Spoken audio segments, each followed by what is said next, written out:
Draymond Green at DJ Burns, yan ang ating pag-uusapan. Final seconds. Bryant for the win. Bang! Draymond Green kakampi lang daw ito kay LeBron James kung pupunta ito sa kanilang kupunan. Na dito nga ay malinaw na walang balak na umalis ng Golden State Warriors itong si Draymond para kay LeBron.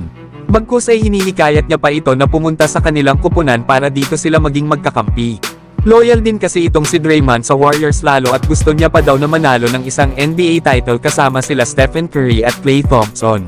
Kaya naman ay hindi na tinitingnan ni Draymond ang ibang kupunan na kahit may possibility na manalo rin siya ng isang NBA championship doon.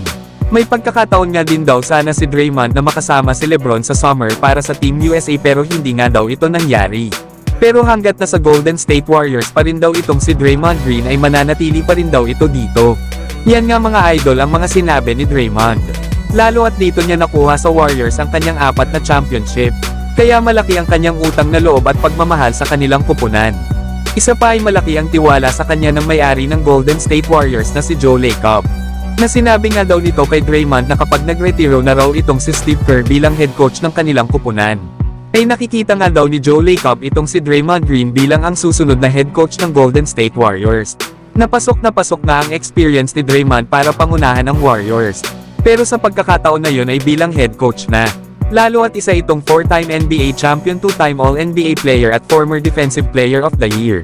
Na dito pa lang ay sapat na marahil ito sa mga qualifications para patunayan na karapat dapat si Draymond bilang kapalit ni Steve Kerr kapag nagretiro na ito. Pero kayo mga idol, gusto nyo ba na si Draymond Green ang susunod na head coach ng Golden State Warriors? Samantalang grabe naman ang dedication ng player na ito at gusto talaga na makapasok ng NBA. Paano ba naman sa loob lang kasi ng 6.5 linggo ay nagawa na ni DJ Burns na makapagbawas ng nasa 45 pounds. Persigido nga ito lalo at na-snub ito sa NBA Draft Combine na hindi nga ito napabilang sa 78 players na na-invite. Si DJ Burns nga ay naglalaro bilang sentro sa college na may tangkad nga itong 6'9". Tinulungan niya rin ang kanyang kupunan na Wolfpack na makapasok sa Final Four. Nasa ACC at NCAA tournament ay pinangalanan nga ito bilang Most Outstanding Player of the South Region, na kung saan ay nag-average ito ng 12 points, 4 rebounds at 2 assists per game.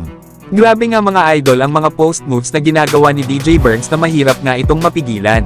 Makukumpara nga ito sa laro ni Naz Reid pagdating sa NBA na kung saan ay meron itong tangkad na 6'9" habang may shooting din ito sa labas. Mataas nga rin ang basketball IQ nitong si DJ Burns kaya hindi na nakapagtataka kung bakit ito binigyan ng Lakers ng invitation. Nasa ngayon ay nag-workout na nga ito para sa Los Angeles Lakers. At possible na ito ang kanilang piliin para sa number 17 pick sa NBA Draft. Kaya kung makakakuha ang Lakers ng isang solid na sentro next season katulad nila Jarrett Allen at Jonas Valanciunas, tapos idadagdag pa itong si DJ Burns ng Los Angeles Lakers sa kanilang roster ay walang duda na sobrang lakas ng frontcourt ng kanilang kupunan.